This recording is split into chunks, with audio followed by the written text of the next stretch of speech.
We were blessed with two of the most amazing parents on the planet. You have to take into consideration they were married at 18 years old.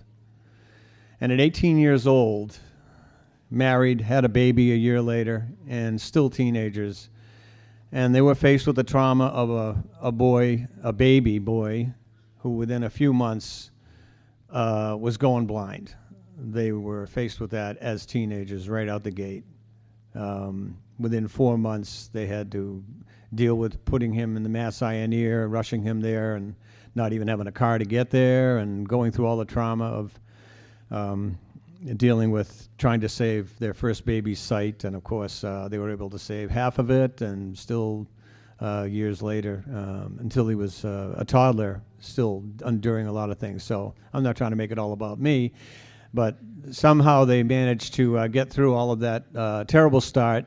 And what I want to thank my parents for is it would have been very easy for my parents to spoil the dickens out of me. And they didn't spoil me. And they never stopped me from doing anything I wanted to do, because the doctors said very early on, you should not be doing any contact sports, because if you get hit in one eye, you're done, you're blind for the rest of your life. And my parents never said, no, you can't go play football, you can't go play baseball, you can't go do all those things. And so so I did, and I went and played all those sports and pitched baseball through into my high school age, and I joined the varsity wrestling team, and actually ended up 5th in the state in wrestling, and they were scared to death every time I got on the mat. And then, strangely enough, a few early years went by after that, and I got into martial arts, and martial arts is even more dangerous. And of course, I went all the way to 7th degree black belt in martial arts, and I teach it today for a living, and I competed out on the circuit, and still didn't do it. So I attribute that to my parents, and taught me all the right lessons about just go out there and go for it, and don't be shy about taking risks, and be smart. And anyway, there's a line in this song that I wrote years ago. It's on my only CD I ever put out. And of course, it's all sold out. Right? It sold out in like 3 days. All my relatives bought it. And but it's semi-autobiographical. It's mainly about us growing up, but it's a short song, not too long. And there is a line in it that the kids in my family will know the line right away, that my father used to say all the time, and it's in the chorus. And when they hear it, they'll know exactly what I'm talking about. But anyway, it's a song that I wrote called "A Place for Me."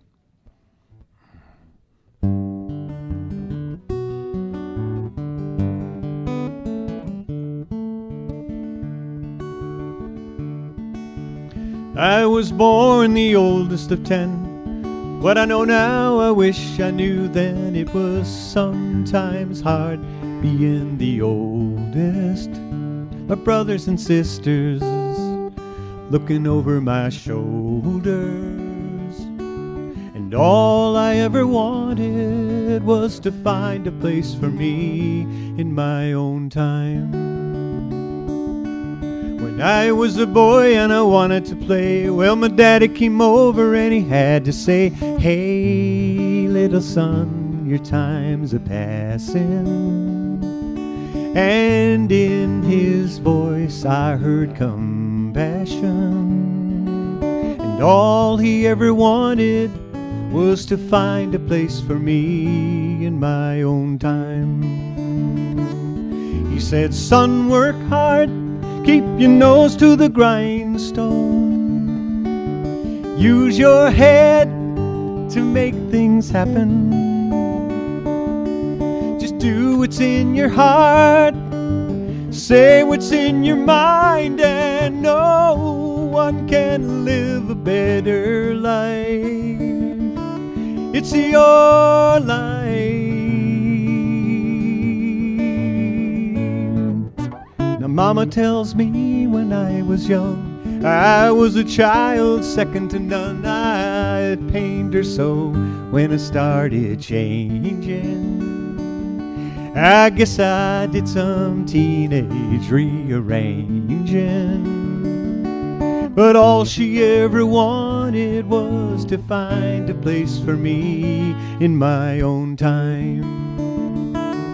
She said, son, work hard, keep your nose to the grindstone. Use your head to make things happen.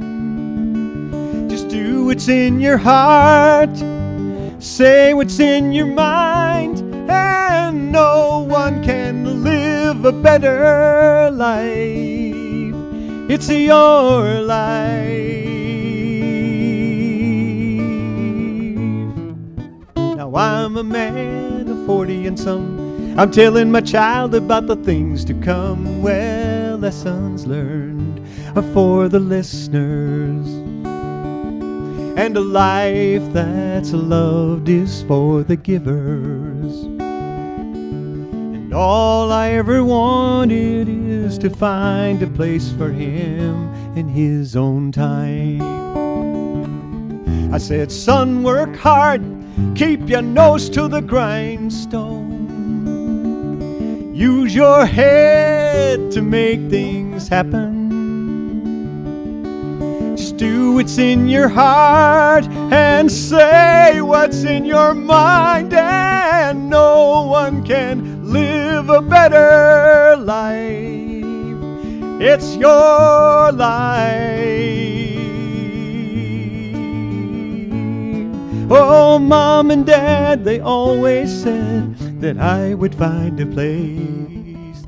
Oh, Mom and Dad, they always said that I would find a place. Yeah, Mom and Dad, they always said that I would find a place in my own time. A place for me. A place for me.